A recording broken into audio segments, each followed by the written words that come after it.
अमित मालवीय ने social media x पर दावा करते हुए कांग्रेस नेता पवन खेड़ा के पास दो वोटर आईडी हैं, ऐसा आरोप लगाया है। चुनाव आयोग पवन खेड़ा के वोटर आईडी की जांच करे। पहली आईडी का नंबर भी उन्होंने दिया, XHC 1992338, ये जंगपुरा विधानसभा का है।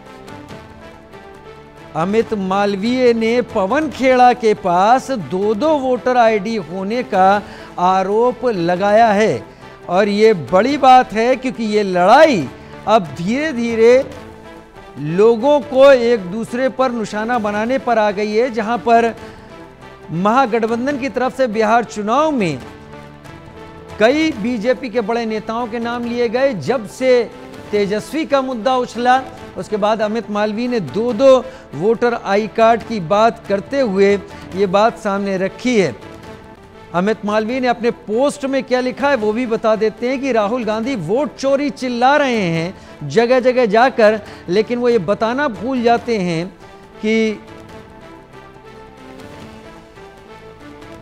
भारतीय नागरिक बनने से पहले उनकी मां भी यहां की वोटर बन गई थी, इस पर भी जवाब दें। और दूसरी चीजों को लेकर उन्होंने पवन खेड़ा की बात की है जहां पर दो वोटर आईडी बताए हैं, पहला XHC 1992338 और दूसरा वोटर आईडी का डिटेल दिया है SJE 0755967 और कहा है कि ये काका नगर में आती है और पहली वाली जंगपुरा निजामुद्दीन ईस्ट में आती है।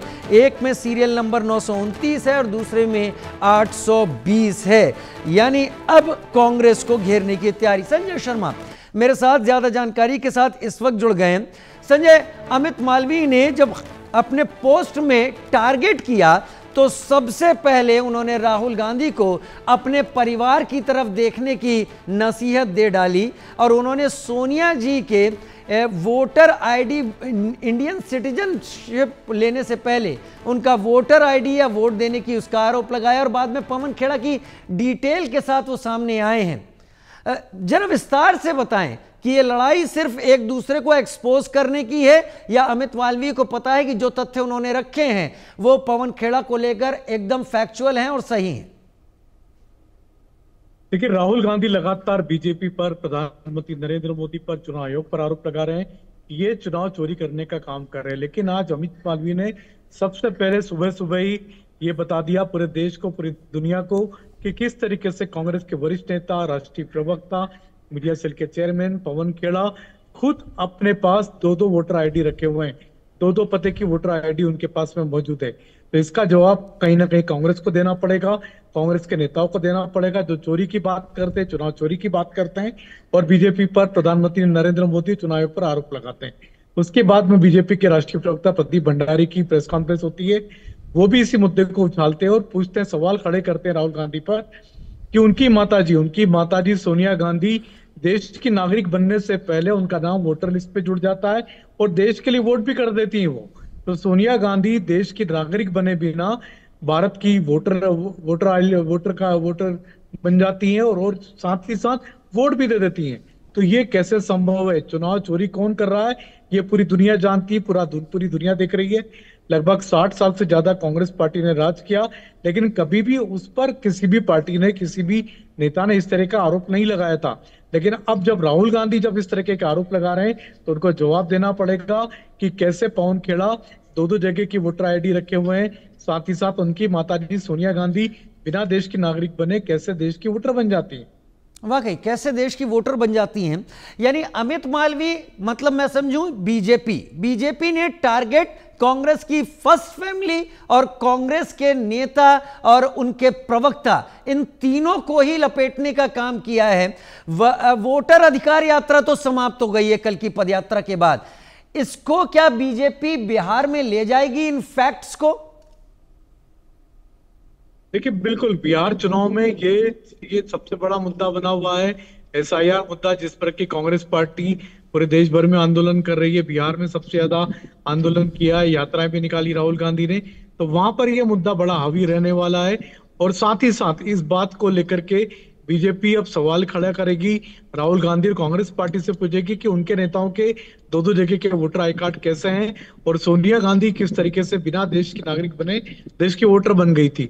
इन सवालों का जवाब कहीं ना कहीं कांग्रेस पार्टी को देना पड़ेगा, क्योंकि जब चुनावी रण होगा तो सवाल खड़े होंगे, और सवाल खड़े होंगे तो फिर जवाब भी देना पड़ेगा। वाकई सवाल खड़े होंगे, जवाब भी देना पड़ेगा। क्या कोई रिएक्शन आया? क्योंकि अमित मालवीय के जब भी इस तरीके के एक्सपोस्ट आते हैं, संजय जी आप बेहतर जानते हैं और समझते हैं, वो एक तरीके का विवाद जरूर सामने उठाते हैं। कांग्रेस का कोई रिएक्शन आ रहा है या बीजेपी की तरफ से और रिएक्शंस आए होंगे इस पर? देखिए, कांग्रेस पार्टी के नेता पवन खेड़ा ने जरूर एक अपनी बात पर सफाई दी है।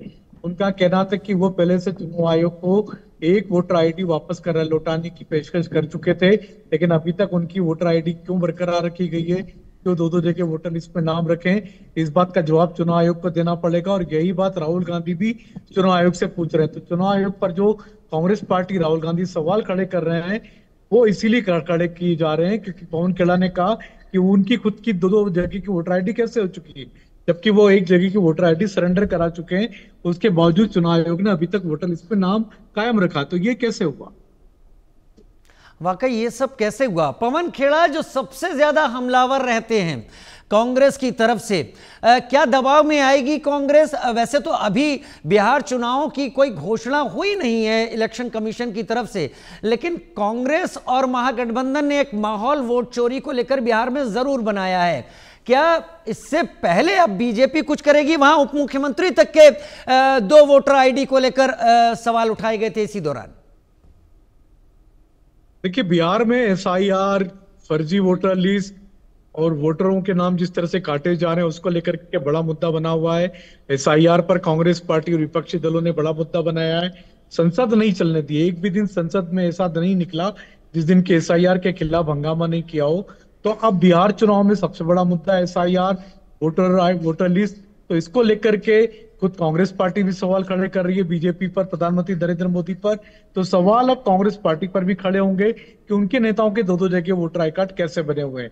हमने देखा किस तरीके से वोटर लिस्ट में फिर से एक बार नाम काटने की भी घटनाएं घटी हैं। लगभग 60 लाख से ज्यादा वोटरों के नाम काटे गए हैं, क्योंकि उनके नाम कई जगहों पर, दूसरी जगहों पर नाम पाए गए थे। इनमें से कई वोटर ऐसे थे जिनकी मृत्यु हो चुकी है। 32 लाख से ज्यादा ऐसे वोटर निकले हैं जिनकी मृत्यु होने के बावजूद उनके नाम वोटर लिस्ट में थे। तो ये सवाल जरूर उठेंगे और जनता इनका जवाब देगी। वाकई बहुत धन्यवाद मेरे साथ जुड़ने के लिए, सीनियर एडिटर आपका मेरे साथ संजय शर्मा जुड़ने के लिए जानकारी के साथ। बढ़ते हैं आगे, उत्तर प्रदेश का रुख करते हैं, जहां पर लखनऊ के नजदीक बाराबंकी में एक लाठीचार्ज विवाद में बड़ी कार्रवाई हुई है। सीएम योगी आदित्यनाथ ने इस मामले में संज्ञान लिया। रामस्वरूप यूनिवर्सिटी में